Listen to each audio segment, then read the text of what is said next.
Welcome to the CFSA podcast, where we aim to educate and inform you about news and developments in the funeral supply industry through interviews with some of the biggest names in the business. I'm Tim Murphy, Executive Director and CEO of CFSA. This episode was recorded at our inaugural Follow-Up Friday digital extension event for our annual conference and trade show. We were joined by Ryan Thogmartin, founder and CEO of Disrupt Media, a funeral home marketing company specializing in social media. He is also a death care entrepreneur who has launched deathcarejobs.com, pricemyfuneral.com, and Funeral Nation TV. We had a great conversation with some great insights. Here it is now. Ryan and I are going to be kind of doing a little back and forth here to get some insight and some really interesting topics in funeral service and funeral service supply. And I'm just going to start picking his brain right now. So our first question is, with in-person interaction so drastically limited in 2020, we saw a lot more online activity, including social media, which is, of course, your specialty. First of all, what social media trends did you see in 2020? And do you think those trends will start to reverse themselves as in-person events start to come back? Or are those changes here to stay? I absolutely think that a lot of the changes that we saw are here to stay, and I'll start with a few. The consumer has been conditioned now to go online. I don't know if you've called any customer service 800 number in the last 12 months, but longer than normal wait times, understaffed, directing you to online contact forms, online chats, real-time chats, all of those things. And so from a social media perspective, in the death care space, we've taken more first calls notices through Facebook Messenger in the last 8 months than we have over the last 10 years. With the funeral home pages that we manage, by first call, I mean a Facebook message that says, "Mom just died. What do we do?" Those are legit, real messages that we get. So I think that's one of the trends of really seeing the consumer they were connecting online before with brands, but now that is the norm. That is how we're engaging. Shopping experiences in person have drastically changed to where, now it's, if I can get it on the website and I already know that I like it, then I'm just going to go online and get it versus having to go into a store and wait in line to get into a store and those sort of things. So I don't think that funeral homes, suppliers, distributors, I don't think anybody is exempt from the impact of that.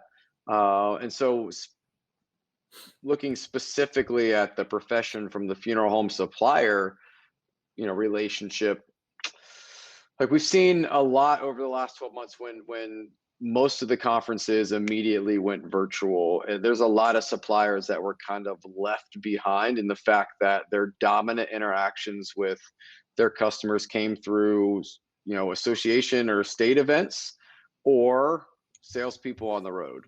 And when all of that stops, if they didn't have a good network online and a good platform where they already had a presence and they already had an audience where they can control the narrative, they've struggled greatly over the last 13 months to try to build that and play catch up. The brands and suppliers that already had that presence, already had their own audience, were already creating a narrative, had followers, it didn't really impact them much. I will say that as Disrupt Media, us not going to a conference affected us absolutely zero over the last 12 months. There was zero impact. We were still able to grow and increase revenue and everything else without ever paying $1 to go to a conference. But our online presence is pretty thorough. We've got the platform. We've understood for a long time how to leverage that and create the exposure that we need. So brands that have started to figure that out are winning. Brands that are struggling with that are still playing catch up and not doing as well. That's interesting. I think that people who had a good social media presence, a good online presence, and were able to market themselves through those channels, if they were used to doing that, all they did was turn up the volume a little bit. If they didn't have it to start with, the catch up is tough, isn't it? Yeah, I mean, they're playing way far behind, because not only are you trying to figure it out how to have a conversation, but you're figuring out how to try to reach people to have the conversation as well. So, Yeah. yeah, it's really just amplifying the presence that was there, and if you were already in the thick of it and winning, yeah, I mean, it becomes a simple formula. You know how much you have to spend to get the results that you want, and it's pretty powerful when you kind of have that playbook right in your hands. Absolutely.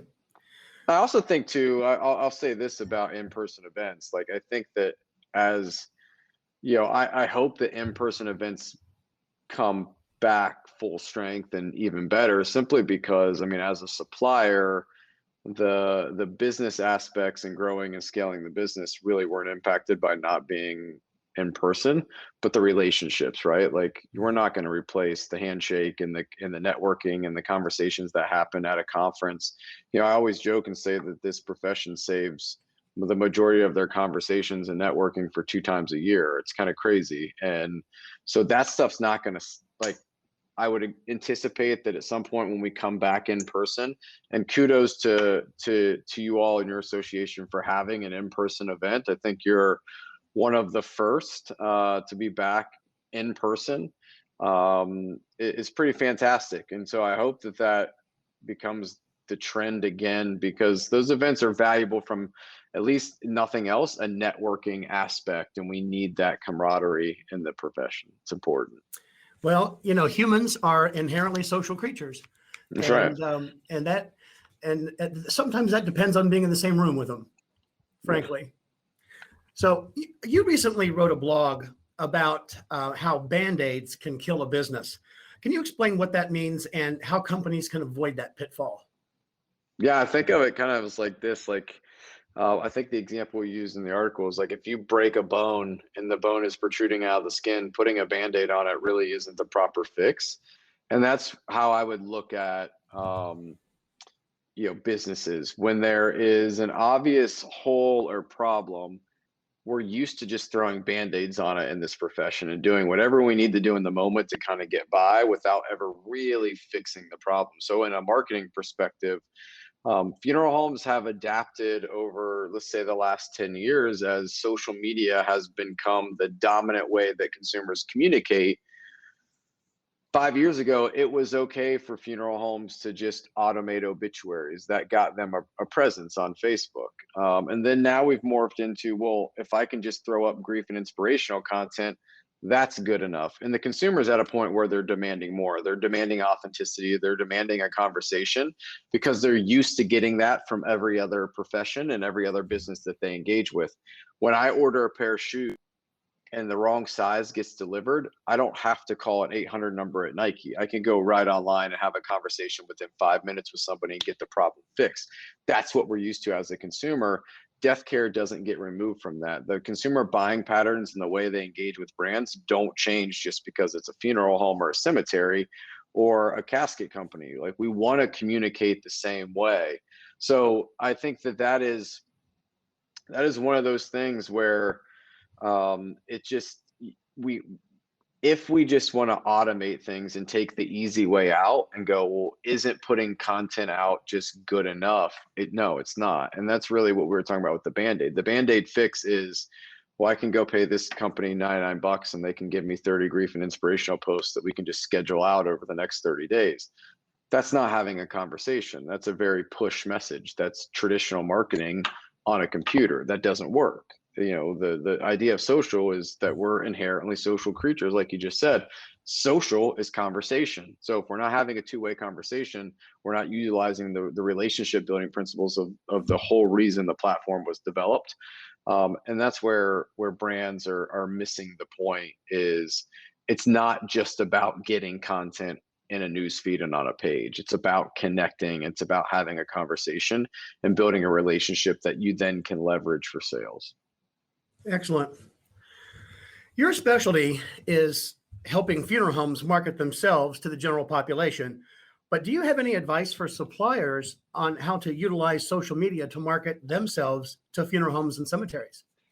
I've got a lot. I mean, in all honesty, we have more hands-on experience building our own presence and marketing to the funeral profession than we do to the consumer, because I'm not a consumer-facing company. I mean, all the marketing that we do is directed to suppliers. So we've got a really good system of, that brand that is the loudest and the most visible gets more business.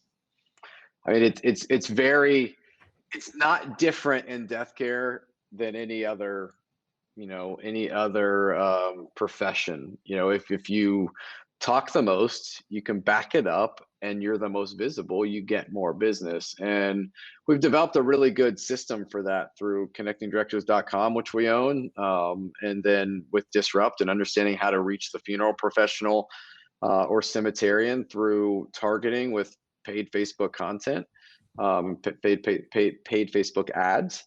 Uh, yeah, so as a supplier, there's a couple different avenues, and we work with a number of suppliers as well, not just funeral homes and cemeteries. But on the supplier side, one, it's relationships are still key. It's getting in front of the funeral home and having that conversation, having that relationship, and really kind of being the flavor of the month, right? Like when I did sales for my father-in-law's vault company, before I would go make sales calls and I would map out what my day was going to look like, I would also check the funeral home's website. And if I was taking vault information in to a funeral home that had served about 7 families in a row that were cremation, well, I knew they weren't going to listen about the vault stuff, right? Because the flavor of the month was cremation. So if I took in a few urns, I had the potential to sell the urns because that's what was on their mind. Or if I took in cremation trays or something related to cremation, that made more sense. And so from a supplier perspective, being able to reach the funeral home, you can know through the conversation you're having of what the funeral profession is facing. So if we look at over the last 12 months, the conversation with funeral homes has been dramatically focused on how do we do things virtually? How do we go through guidelines? If you're a supplier and you're able to, sell a funeral home PPE, you had a big opportunity to get in front of funeral homes and create that conversation early on in the pandemic. We saw website companies mass producing 3D printed masks that they were supplying to funeral homes for free. It's a great PR move. They have the capabilities to do it. It's not what they do on the day to day. They're a website company, but by being attentive and having their ear to the ground through the conversation in the profession online, they were able to address a need. So, as a supplier, I am a supplier. So our main objectives are really understanding what do we have to spend to get the results that we want. And that's what I love about Facebook. We know it's a faucet. When we spend more in Facebook ads, we can predict the amount of volume and the amount of clients that we're going to get from that spend. And it's a very defined, spend and ROI on that. We figured that out, and being able to, plug other suppliers into that. And we just mentioned that if you didn't have a great social media presence prior to 12 months ago, you've been playing catch up since. And it's to the point now where you can't ignore it. And the cool thing is the exposure that you can have for a finite amount of spend. If you look at what suppliers are spending in traditional marketing, salespeople, conferences, the advertising expense is huge. When you can put that in the context of what a Facebook ad can create, where there's virtually very little competition. If I'm a casket company, if I'm a Thacker and Astro, I'm doubling down what I'm doing on Facebook ads because none of my bigger competition is present there. You can own that conversation. You can plug right in and get right in front of the funeral professional for far less than sending a salesperson around the country. You still need those in-person relationships. You still need those handshakes, but being able to continue and amplify that conversation, social media is just old school marketing in a new shiny box. I mean, that's all it really is. We're playing off the tendencies of the handshake. We're just doing it virtual. The example I like to use is my grandma used to go into our local IGA store at 10 a.m. every Wednesday, and the butcher had exactly what she needed. She got the same thing every week at the same time. He knew her.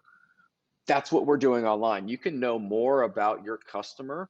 So if a casket salesperson is friends with 75 of the funeral homes that they call on, and they know that they have a funeral home in Seattle that is a huge Seattle Seahawks fan, and Russell Westbrook has a huge game, well, now that's a great opportunity for them to send a Facebook message and say, hey, just watched your boy throw 7 touchdown passes. What a game. That's a relationship. We know more about our customers by being connected than we ever have before. There's ways to input yourself into conversation that have nothing to do necessarily with the product that you sell, but establishing the relationship and having the loudest voice, which then influences the sales. What do you think is the biggest mistake that businesses make on social media? There's a couple. One is just not being present. My consumer or my customer is not there, whether that's a funeral home to a consumer or cemetery to a consumer or a supplier to a funeral home. Think the unawareness that your customer is fully present online is crazy, because if we look at most funeral professionals, they are normal consumers outside of the funeral home. So if you're a supplier and you're going, the day-to-day of running the funeral home, my customers are not engaging on Facebook. Maybe during the day they're not engaging on Facebook, but they are a normal consumer as soon as they step out the doors of that funeral home or that cemetery or that crematory, and they're doing the same things that every other consumer does, and they're engaging online. They've got a Netflix account, they buy Amazon Prime, they do most of their shopping online. If you're not marketing to them and getting in front of them when they're on their phones and reaching them in their front pocket, you're doing a disservice to yourself from a sales perspective. The ability to be a part of that person's life outside of the business is the real win. And when you can be transparent. So brands that try to automate social media and funeral homes that try to automate social media where it's not authentic, it's not real, your personality and it's not organic to who you are and what you do and how you do it better. And it's just, I think easy on the funeral home side, it's grief and inspirational content. I mean, that's the easy play for a funeral home to just automate, some pre-need stock photos and with a message or grief and inspirational quotes. I mean, there's never going to be a consumer that goes, you know what, that's a great grief quote. That's the funeral home I want to use. Tells me nothing about your funeral home. There's no conversation. It might get a few likes and shares, but it's not building the relationship where suppliers, the same thing, kind of automating or not being present on social with a real strategy of how you can engage a funeral home through some sort of lead hook and work them down a funnel is a huge missed opportunity. There are a number of brands that have been able to skyrocket during the pandemic. There's a couple of partners that we work with where we've watched their business explode through the pandemic because they just doubled down on what they were doing online, and they already had a good presence and they learned how to leverage content. And that's what it takes. That's what it takes. So not being present and then undervaluing what a real social media presence is and the value that can come from it. Those are the biggest mistakes. So if you could give one piece of advice to any company about how to immediately improve their social media presence, what would that be? Pick up a phone and record a 45-second video about something that's valuable to you and your business. Do that immediately and watch the impact that it has. That's social media. On the other side of this computer is a studio where we've spent hundreds of thousands of dollars on cameras and lights and audio equipment and everything else to produce very high quality content. I can do a video like that, or I can hold up my phone in selfie mode and record the same video just talking to it. This video will get far more engagement than the production video because it's super authentic. There's movement, it's real, it's passionate, it's not planned, it's not scripted. And that's where we start to miss the mark. We think that social has to be super, super calculated, and it does. You need a strategy, but you can never replace the authenticity with something automated and expect to get value back out of it. Social and relationships are two-sided. It's both parties got to meet 100% in the middle and be all in for it to work. And if you're just automating things, that's not going to work. So any company that's going, you know what, I don't know if this would work for us, grab your salesperson, have them record a video of, hey, just want to give you a day in a life of what it's like being a casket salesman or saleswoman during the pandemic. So instead of getting in my car at 6 a.m. and driving to 75 funeral homes over the next 3 days, I get my boxer shorts, I put on a tie up top, so I'm business up top, party on the bottom, and I start emailing funeral homes. Boom. So here's the email I'm sending all my clients today. And like that takes some comfort. Like you got to be comfortable doing that. It's not natural for everybody, but that will win over anything else that salesperson or saleswoman does at any point throughout the day. That value, and then going into Facebook and saying, okay, I want to show this to every funeral home that's in these zip codes, and the way that you can get precisely how you target that is pretty dynamite. So it's just do it, just start. You have to start. And not having a plan when you start is as bad as is not starting at all. You have to have some sort of plan and strategy attached to goals, so you know exactly what's working, what's not working, what do you need to pivot. Most brands in this profession that have created a social media page, whether it be Facebook, Instagram, YouTube, whatnot, created it out of, oh, somebody said we needed to be here, let's create it. There's no plan. And this is not the field of dreams. So just because you build the page and create it doesn't mean that funeral professionals are automatically going to show up and start engaging. You've got to do things to get in front of them. So just start. You want to do it? Start. Create a plan and go forward. So just put your head down and go, right? That's right. Put your head down and go. But have a direction that you're going in a specific reason you're going that direction. Attach it to a business goal. And we're big on reverse engineering. What do we want to happen? X. And then we work backwards to figure out where we need to start. That's great advice. One of the folks with us today is Mike Mims, and Mike is immediate past president of CFSA, and he's also the president of the Cherokee Casket Company. Yeah. And so Mike has a question. He said, Cherokee Casket Company has benefited from connecting directors. How can my fellow suppliers contact you to learn more about the program? Yeah, so I can be contacted 1,000 different ways. One, you can just search Disrupt Media or Connecting Directors and find either website, and there's contact forms on there. But I'll throw my email address into the chat. It's ryan@disruptmedia.co. And our 800 number is 800-215-2713. And so I'll put that information in here too, so people can see it. But ryan@disruptmedia.co, that's the easiest way to contact me. Excellent. Thank you to Ryan for your insights, and thank you for listening. You can find all of our podcast episodes on our website, cfsaa.org/podcast.